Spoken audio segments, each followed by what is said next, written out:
우리가 신앙생활을 잘하기 위해서는 재직은 무엇보다 목사가 누구이고 또 무엇을 하며 성도와 어떤 관계인지를 우리가 잘 알아야 합니다. 또한 목사와 관계를 잘하면 여러분 신앙생활이 즐겁고 기뻐요. 그것이 신앙생활을 잘하는 방법 중에 하나이고 또한 가장 기초적이면서도 가장 중요한 것입니다. 학생들이 이제 학교 생활을 잘하기 위해서는 먼저 선생님과 관계가 좋아야 돼요. 선생님을 좋아하면 비록 공부는 하기 싫어해도 학교는 열심히 갑니다. 그러나 선생님과 관계가 좀 불편하고 안 좋으면 학교 가기를 싫어하고 그러다 보면 이제 학교 생활을 제대로 못하죠. 교회는 학교 생활과 똑같지는 않죠. 그러나 비슷한 것들이 있습니다. 교회 생활에서 제일 먼저 우선할 것은 하나님과 우리 관계죠. 하나님과 우리 관계를 잘해야 되고, 그러나 하나님은 보이지가 않잖아요. 그러므로 보이는 관계를 우리가 잘해야 되는데, 하나님이 세우신 이 목사와 관계를 잘해야 합니다. 특히 재직들은 이것이 신앙생활의 기본 중요한 것입니다. 목사와 관계가 잘 되면 교회 생활뿐만 아니라 재직으로서 사역하고 섬기는 것이 즐겁고 기쁩니다. 그러나 목사와의 관계가 좋지 않으면 교회 생활하는 것이 왠지 불편해요. 무엇보다 재직들은 교회의 기둥이잖아요. 그래서 목사와 함께 교회를 세워야 하기 때문에 자주 목사님과 만나야 되고 접촉을 하고 관계를 해야 되잖아요. 그런데 뭔가 좀 불편하고 안 좋으면 자기도 모르게 자꾸 목사를 좀 피하게 되죠. 그러다가 심하면 교회를 안 나오거나 떠나는 분도 있죠. 그럼으로써 재직으로서 신앙생활을 잘하기 위해서는 교회가 무엇이고 또 누구인지를 성경적으로 좀 알아야 돼요. 그러니까 성경에서 말씀하는 이 목사가 누구인지를 좀 알아야 되는데 오늘 그것을 같이 여러분들과 나누고자 원합니다.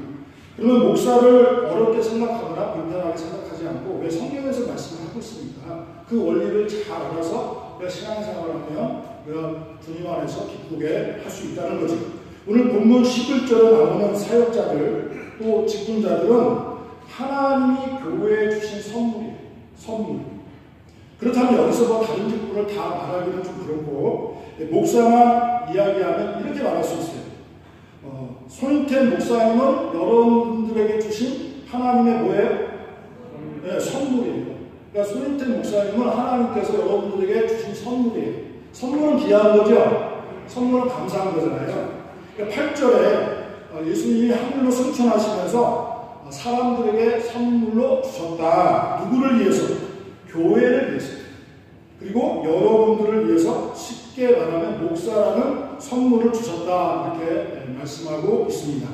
그러므로 여러분들에게 목사님이 있다는 것은 얼마나 감사합니까? 얼마나 기쁩니까? 고맙게 생각하고 있어요? 시골 골짜기나 이렇게 작은 섬들에는 교회가 있지만 목사님이 안 계시는 교회들이 많아요. 그래서 성도들이 신앙생활하기가 쉽지가 않습니다.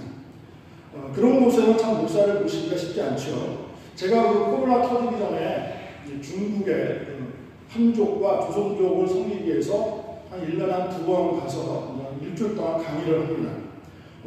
저번에 갔던 것은 중국의 목방강이라는 곳에서 제가 성경을 강의를 했는데 그 교회 가니까 목방강에서도 한참 한 6시간, 7시간 버스를 타서 올라가서 러시아 국경 밑에 있는 작은 마을에 있는 어떤 집사님이 제가 온다는 소식을 듣고 성경을 배우기 위해서 오신 거예요. 이게 보니까 60세가 넘으셨더라고요. 그래서 어떻게 오셨습니까? 제가 이렇게 물어보니까 목사님이 계셨는데 어떤 사정이 있어가지고 교회를 떠났대요. 그래서 어쩔 수 없이 남자 집사는 자기밖에 없어가지고 자기가 예배를 인도하고 말씀을 전하는데 그것이 너무 힘들어가지고 어떻게 할 줄도 잘 모르겠고 그런데 한국에서 목사님 온다는 말을 듣고 제가 이렇게 왔습니다 라고 이야기를 하시더라고요. 그러면서 제가 강의한 거를 아주 열심히 잘 적으시면서 열심히 하는 그 모습을 보니까 한편으로는 마음이 좀 안타까운 거예요. 사실 이 화도 수동 지역에 교회가 몇 개의 교회인지 아세요? 이 화도 수동 지역에 150개 교회가 있습니다. 사실 150개 교회는 목사님들이 몇 명이에요? 150명이죠. 많지요. 여기는 많아서 우리가 목사님들을 통해서 풍성한 설교의 말씀을 듣지만 이런 중국이나 또 이런 시골 골짜기나 섬에는 교회는 있지만 목사님이 안 계셔서 신앙생활을 제대로 하지 못하는 그런 안타까움들을 봅니다. 여러분들에게 목사님이 있다는 것을 감사히 여기셔야 합니다. 그러면 하나님이 이렇게 궁금하잖아요. 왜 목사를 교회에 선물로 주었을까? 왜 목사를 교회에 세웠을까? 뭐 여러분과 같이 신앙생활을 하기 위해서 죽었을까요? 물론 같이 신앙생활 하기도 하지만 여러분을 목양하기 위해서 또는 하나님의 말씀으로 양육하기 위해서 목사를 세웠습니다. 자, 그러면 목사는 어떤 마음과 신앙을 가지고 목양을 하고 여러분들을 섬겨야 할까요? 저는 요한복음 21장 15절 17절의 그 모델을 잡았습니다. 주님을 배반하고 실패해서 베드로가 생계를 위해서 제자들에게 같은 동료들에게 야 우리 고기나 잡으러 가자 해가지고 고기를 잡으러 갔잖아요. 물고기를 잡고 있을 때 부활하신 예수님이 나타났어요. 그리고 얘들아 와서 조반을 먹으라. 조반을 다 주님이 준비를 했어요. 그리고 조반을 먹고 나서 예수님이 부드럽게 베드로에게 물어봤습니다. 내가 이 사람들보다 나를 더 사랑하느냐? 이렇게 질문을 하니까 이에 베드로가 대답하기가 곤란하잖아요. 자기 주님을 배반했잖아요. 대답하기가 곤란하니까 주님 아시잖아요. 어떻든 간에 제 마음을 주님 아시잖아요. 이렇게 말했잖아요. 그러니까 예수님이 그러면 나를 사랑하면 뭐라고 했어요? 내 어린 양을 먹이라. 내 어린 양을 치라. 이렇게 말씀합니다. 이 말씀을 종합해보면 주님은 베드로에게 나를 사랑하냐고 3번 물었어요. 3번. 이에 베드로가 얘 사랑합니다 라고 하니까 예수님은 2번은 내 어린 양을 먹이라 하시고 1번은 내 어린 양을 치라 이렇게 말씀을 했습니다. 이 본문을 통해 우리가 깨달은 것은 무엇인가요? 목사는 먼저 주님을 사랑해요. 주님을 사랑하지 않고는 양을 칠 수도 없고 양을 먹일 수도 없어요. 그러므로 목사로서 가장 기본적이면서 중요한 것은 끊임없이 주님과의 아름다운 사랑의 관계를 맺어야 돼요. 주님의 사랑의 은혜, 십자가의 은혜의 사랑이 넘쳐야지 성도를 사랑할 수가 있고 성도를 섬길 수가 있고 목양을 할 수가 있다는 사실입니다. 그렇기 때문에 사꾼 목사나 이단의 교주는 주님을 사랑하지 않잖아요. 그러니까 자기 마음대로 목회를 하는 거죠. 사기치고 결국 양들을 잘못된 길로 끌고 가죠. 그러나 진정한 목사는 베드로처럼 주님을 사랑하고 우리 손희태 목사님처럼 주님을 사랑하는 거예요. 주님을 사랑하는 목사는 성도를 사랑하지 않고는 견딜 수가 없어요. 주님을 사랑하는데 어떻게 양이 성도를 사랑하지 않겠어요? 견딜 수가 없는 거죠. 목회는 먼저 주님을 사랑하고 그 다음에 은혜와 능력을 받아서 성도를 사랑하는 거예요. 또한 성도들도 마찬가지예요. 목사를 사랑하지 않고는 신앙생활을 할 수가 없어요. 그러므로 신앙의 기본은 모든 것이 사랑의 관계로 다 이어졌어요. 사랑의 관계로 서로 사랑하고 서로 섬기고 서로 함께하는 거예요. 우리 모두는 하나님을 사랑하고 그 다음에 어떻게? 우리 서로 사랑하는 거예요. 목사와 성도가 사랑하고 또한 성도와 성도가 같이 사랑하는 거예요. 그래서 신앙은 모두가 이렇게 사랑의 관계로 이어졌습니다. 손희태 목사님은 제가 옆에서 보면 제가 참 존경하는 목사님인데 사랑도 많으시고 겸손하시고 정도 넘쳐요. 그러므로 사랑이 넘치는 목사님을 만난 것을 여러분들 감사하시고 축복이라고 생각하세요. 사랑하는 성도 여러분, 목양은 원래 그냥 목자가 양을 치는 거잖아요. 그리고 먹이는 거예요. 양들은 목자가 없으면 사실 스스로 생존할 수가 없어요. 여러분 짐승은 양을 한번 보세요. 이빨이 날카롭습니까? 아니면 그렇다고 발톱이도 날카롭습니까? 또 힘이 셉니까? 그렇다고 빨리 달리지도 못하잖아요. 그러니까 맹수가 오면 잡아먹으세요. 그렇게 할 수밖에 없는 스스로 자기를 지킬 수 있는 게 하나도 없어요. 그런데 스스로 자기를 지킬 수는 없지만 목자가 있으면 어떻게 살 수가 있죠. 목자가 있으면 안전하게 생활을 할 수가 있죠. 성도도 마찬가지예요. 성도에게는 왜 하나님이 목사를 세웠을까? 반드시 목사가 있어야 돼요. 그래서 하나님이 여러분들에게 목사를 선물로 주신 거예요. 그러면 목사는 아낌없이 성도를 사랑하고 바르게 말씀을 먹여서 건강하게 신앙생활을 하고 최선을 다해서 어떻게 섬겨야 돼요. 여러분들 스스로 신앙생활을 잘하거나 또는 말씀을 배우거나 하려고 해도 잘 안 되잖아요. 그러므로 목사의 양육을 어떻게 성도는 받아야 되고, 그래서 건강한 성도가 되어 거룩하고 영광된 신앙생활을 할 수가 있어요. 자, 그렇기 때문에 성도는 목사의 양육을 받아야 하는 거죠. 그래서 하나님이 세우신 거예요. 그런데 양육을 받지 않고 자꾸 핑계만 내고 나중에 하겠어요, 나중에 할지 도망다니면 이스라엘 백성들이 광야에 40년을 빙빙 돌았잖아요. 40년을 빙빙 돌다가 어떻게 끝났잖아요. 마찬가지로 교회 마당에서 어떻게 빙빙 돌다가 그렇게 신앙생활을 끝날 수가 있어요. 하나님은 목사를 통하여 신앙생활을 풍성하게 하라고 했지 빈약하고 궁핍하게 신앙생활을 하라고 하지는 않았어요. 그러므로 목사님이 양육하고 이 말씀을 가르치고 권면할 때 우리 성도님들은 순종하시고 따라가시기 바랍니다. 그것이 바로 재직으로서, 오늘 재직 헌신 예배를 드리는데 재직으로서 해야 될 중요한 일이에요. 그렇게 할 때 여러분들이 주님 안에서 신앙의 복을 누릴 줄로 믿습니다. 사랑하는 성도 여러분, 제가 여기 와서 보니까 여러분들이 목사님을 많이 사랑하는 게 막 느껴져요. 느껴져요. 전달이 막 느껴져요. 우리는 손인태 목사님을 사랑합니다라는 것이 전달로 저한테 오는 것 같아요. 이게 사랑하면 순종도 뭐예요? 사랑함으로써 자연스럽게 이어질 거예요. 사랑하지 않으면 순종하기 힘들어요. 그러므로 성도도 목사를 사랑해야죠. 여러분들이 손인태 목사님을 사랑하기 때문에 목사님의 지도에 순종하고 잘 따라감으로써 신앙생활을 잘하고 신앙생활의 행복을 누리시길 바랍니다. 특히 제자의 직분은 귀한 직분을 맡았잖아요. 그래서 더욱더 목사의 지도의 권면에 순종하고 행하는 거예요. 여러분 순종을 어렵게 생각하지 마세요. 순종을 어렵게 생각하지 마시고 그냥 목사의 말을 듣는 거예요. 부모님을 사랑하면 뭐예요? 부모님 말을 듣는 거잖아요. 마찬가지로 성도가 목사님을 사랑하면 목사님 말을 듣는 거예요. 교회에서도 마찬가지예요. 영적 원리로 목사의 말을 잘 들으면 누가 복을 받겠어요? 목사님이 복을 받겠어요? 여러분들이 복을 받는 거예요. 목사가 말을 할 때 성도들에게 근황하지 않아요. 절대로 목사들이 성도들한테 말을 할 때요, 근황하지 않고 기분 내키는 대로 하지 않고요, 기도하고 말씀을 보면서 이분의 유익을, 신앙의 유익을 위해서 어떻게 말을 해야 될까, 하나님 앞에서 기도하면서 그 감동이 오면 그 말을 하는 거예요.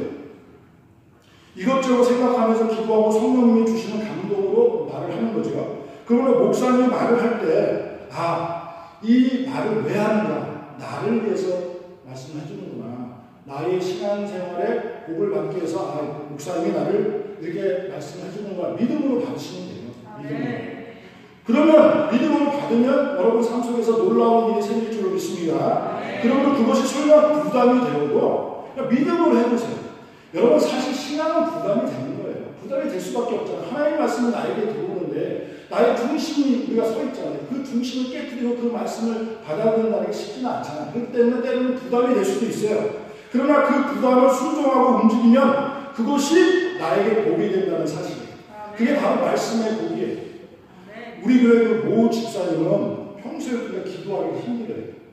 재직인데 기도하기 힘들어요. 그래서 전도에서 쌀모임에 가서 누가 자기를 기도시킬까봐 자꾸 눈치를 보고 마음이 불안하고 초조해요. 그래서 제가 이제 그 이야기를 듣고 나서 제가 그분을 어떻게 하면 도와드릴까 그런 마음이 생기더라고요. 그래서 제가 기도를 하면서 저분을 어떻게 하면 도와줄까요? 하니까 성령이 제 마음에 감동을 주더라고요. 그래서 그분에게 대표 기도를 시켜야겠다. 여러분 한번 생각해 보세요. 기도하기 힘들어하시는 분에게 대표 기도를 하라고 하면 어떻게 되겠어요? 그렇지만 감동을 받았기 때문에, 제가 감동을 받았기 때문에 그 집사님에게 기도하기 힘드시죠? 그렇지만 그럼에도 불구하고 주 오전에 대표 기도를 하세요 라고 그렇게 이야기를 하니까 처음에는 못한다고 하더라고요. 당연히 못한다고 할 수밖에 없죠. 근데 그 집사님 말하기를 목사님 항상 기도가 부담인데 그것을 제가 어떻게 합니까? 그래서 하지 않겠다는 거예요. 그래서 제가 말했어요. 집사님 기도 잘하고 싶죠? 예, 기도는 잘하고 싶어요. 그럼 해보세요. 해보세요. 그랬더니 신기하게 하겠다는 거예요. 순종을 했죠. 그리고 나서부터 이제 대표 기도를 했어요. 여러분 지금 기도 잘합니다.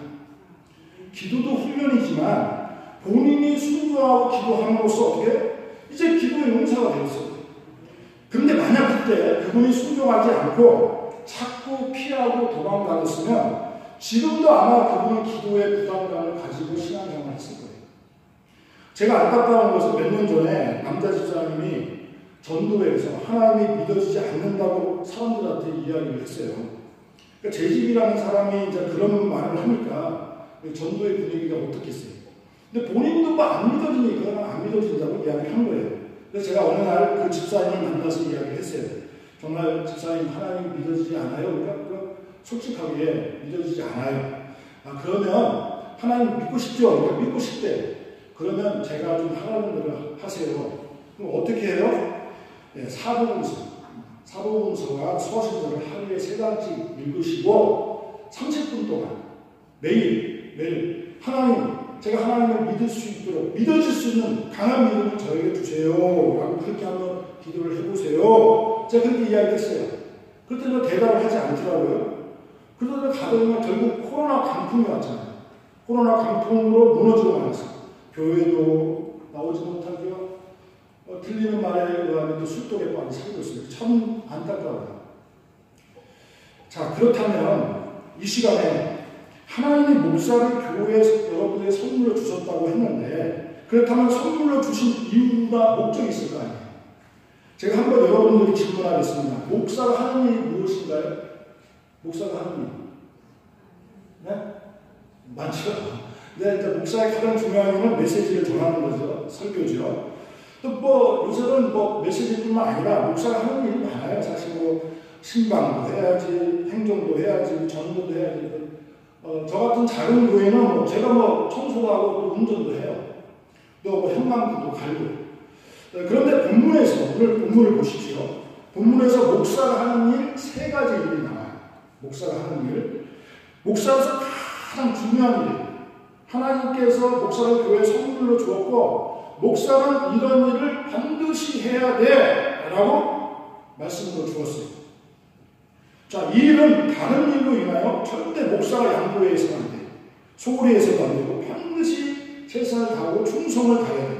그래야지 성도들에게 유익이 되고 여러분들이 주님 안에서 구원의 풍성함과 또한 제 집으로서 사역의 헌신과 복과 기쁨을 누릴 줄로 믿습니다. 자, 목사의 3가지 일이 무엇일까? 아주 친절하게 4장 12절에 나와 있습니다. 우리 4장 12절을 한번 같이 읽어볼까요? 시작! 이는 성도를 온전하게 하며 봉사에 이르게 하며 그리스도의 영혼을 세우려 하십니다.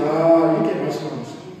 자, 그런데 여러분 여기서 말씀의 순서대로 우리가 지켜야 돼요. 말씀의 순서대로 목사는 교회에서 성도를 어떻게 온전하게 해야 돼요. 온전하게 만드는 것에 모든 진액을 다 쏟아부어야 돼요. 그리고 나서 봉사일을 하게 하여 결국은 그리스도의 몸된 교회를 어떻게 함께 세워가야 돼요. 여러분 이 순서를 항상 지켜야 돼요.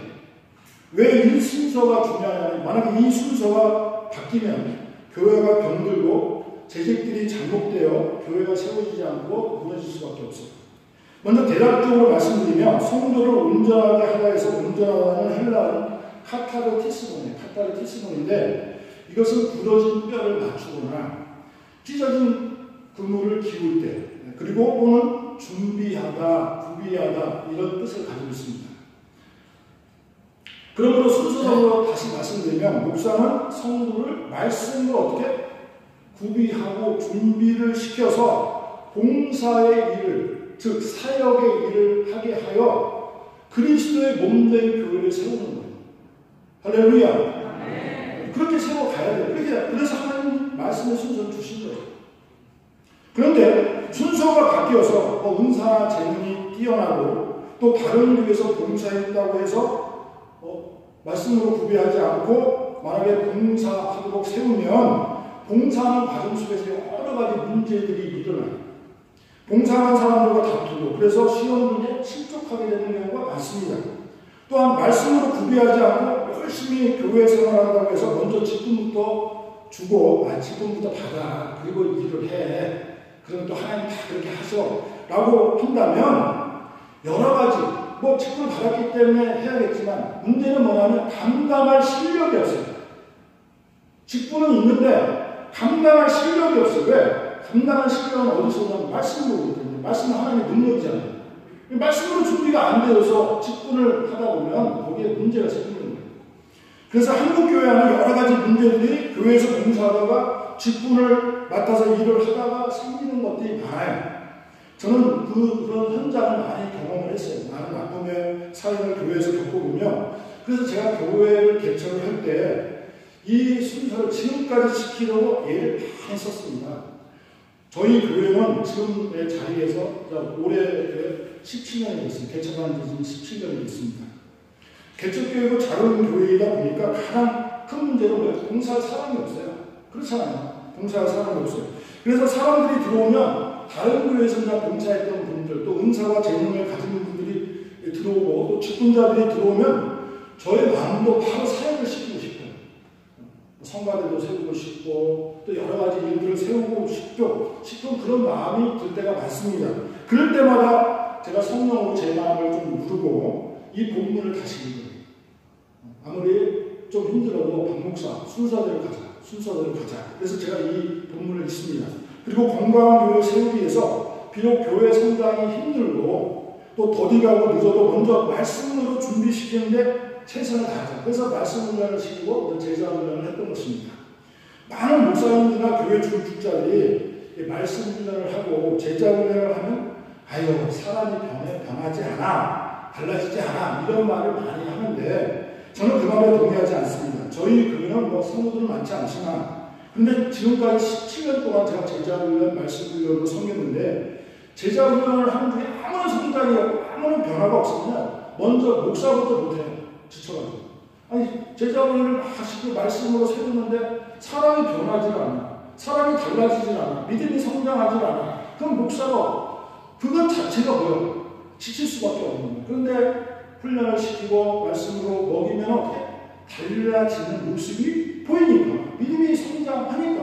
또 본인도 달라지는 변화의 모습을 느끼니까. 그러니까 감사하고, 그래서 은혜로 교회를 섬기고 또 교회의 직분을 맡아서 하는 거예요. 그럼에도 우리가 할 수 있는 것은 반드시 뭐예요? 이 말씀 훈련을 왜 해야 되냐? 믿음이 성장하기 때문에. 믿음이 성장을 해야죠 변화가 와요. 변화도 오고 믿음이 성장하는 게 아니고, 제가 해보니까 말씀이 들어가서 믿음이 자라서 믿음이 성장을 하게 되면 신앙적으로 인격적인 변화의 삶이 나오는 거야. 할렐루야. 그래서 우리가 말씀을 먹여야 되는 거예요. 무엇보다 제가 설교를 통해 확증하고 생각한 건 뭐냐면, 저희 교회에 소개를 한다 여자 집사님이 들어오셨는데 되게 까칠해요. 말하기가 되게, 목사님 저도 힘들어. 되게 까칠하고 까다롭고, 그래서 그분 대하기가 참 편하지가 않더라고요. 그래서 저분은 변할 수 있을까? 저분은 좀 넉넉할 수 있을까? 또 사람들을 편하게 할 수 있을까? 제가 좀 고민을 했죠. 그래서 제가 그럼에도 불구하고 제자 훈련을 했어요. 4년 정도 되니까요, 그분 성격이 바뀌었어요. 할렐루야. 그래서 지금은 아주 대하기가 편해요. 믿음이 성장을 하니까 반드시 변화가 오더라고요. 믿음이 성장하지 않으면 변화는 오지 않아요. 신앙적으로, 인격적으로 변화가 되지 않아요. 갓난아기는 자기밖에 모르잖아요. 그래서 반드시 목사는 말씀으로 어떻게 성도들을 세우는 데 최선을 다해야 돼요. 그래서 저희 교회는 이 순서를 지키다 보니까 재직들이 봉사를 하거나 사역을 할 때 참 감사한 게 뭐냐면, 지금까지 다투거나 싸운 적이 없어요. 교회에서 큰 소리 나는 것이 없어요. 이 교회도 그런 은혜가 있는 줄로 믿습니다. 네. 자, 그렇다면 목사로서 먼저 할 일이 뭐냐면 순서대로 가겠습니다. 무조건 성도를 온전케 하는 일에 충성을 다해야 해요. 목사는 설교를 통해서, 그리고 또는 성경 공부나 제자 훈련을 통해서 성도를 어떻게 말씀으로 잘 세워줘야 돼요. 여러분, 우리 믿음은 무엇으로 성장할까요? 우리 믿음이 있잖아요. 예수를 믿고 구원을 받는 우리 믿음이 있잖아요. 근데 이 믿음이 그대로 있어야 되는 게 아니고 성장을 해야 돼요. 여러분, 믿음은요, 가만히 있으면요 절대로 성장하지 않아요. 믿음은 가만히 있으면 절대로 성장. 믿음은 어떻게? 움직여야 돼요. 움직여야지 성장을 해요. 여러분, 흐르는 신의 물은 뭐예요? 생동감 있잖아요. 근데 웅덩이에 고여있는 물은 뭐예요? 썩었어요. 그렇잖아요. 물 썩은 냄새 맡아보셨어요? 되게 고약해요. 왜? 움직이질 않으니까 썩어서 악취를 풍기는 거예요. 그러나 흐르는 물은 어떻게 신선하잖아요. 살아있잖아요. 믿음은 뭐예요? 움직여야 돼요. 근데 그 움직이기 위해서는 그냥 움직이는 게 아니고 어떻게? 말씀이 들어가야 돼요. 할렐루야. 말씀이 들어가야지 움직이지. 말씀이 안 들어가면 어떻게 움직여요? 갓난아기 특징은 만약에 믿음이 성장하지 않으면 갓난아기가 될 수밖에 없어요. 그러니까 예수를 믿고 나면 영적으로 다 갓난아기예요. 갓난아기에서 출발하는 거예요, 사실. 근데 갓난아기 특징은 뭐냐면 자신 스스로가 살 수가 없어요. 이게 참 영적 원리에 해당하는 건데, 그리고 자기가 또 이기적이잖아요. 엄마가 젖먹이다가 아파가지고 쓰러져도 어떻게? 엄마의 아픔을 모르잖아요. 그럼 자기가 배고프니까 막 물고 땡깡을 부리잖아요. 자기밖에 몰라. 그리고 또한 젖을 먹어야 돼요. 이런 갓난아기는 믿음으로 봉사나 사역을 할 수도 없고 교회를 함께 세울 수도 없어요. 만약에 갓난아기 성도들만 교회에 있으면 교회가 어떻게 되겠어요? 갓난아기 성도들만 이렇게 모여있으면요, 어떻게 교회는 병들 수밖에 없어요. 그래서 반드시 성도는 말씀을 통해서 성장을 해야 되는데, 그 성장이 가능되는 것이 아니라 로마서 10장 17절에 말씀처럼 믿음은 들음으로써 나며. 할렐루야. 네, 믿음을 들어야 돼. 말씀을 들어야 돼. 말씀을 배워야 돼. 말씀을 읽어야 돼. 그래서 그 말씀이 우리 속에 들어와서 움직이는 거예요. 움직이면 어떻게? 성장을 하는 거죠.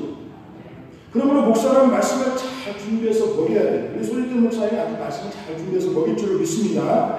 그러면서 성도들은 말씀을 잘 듣고 배우면 믿음이 성장하여 어떻게?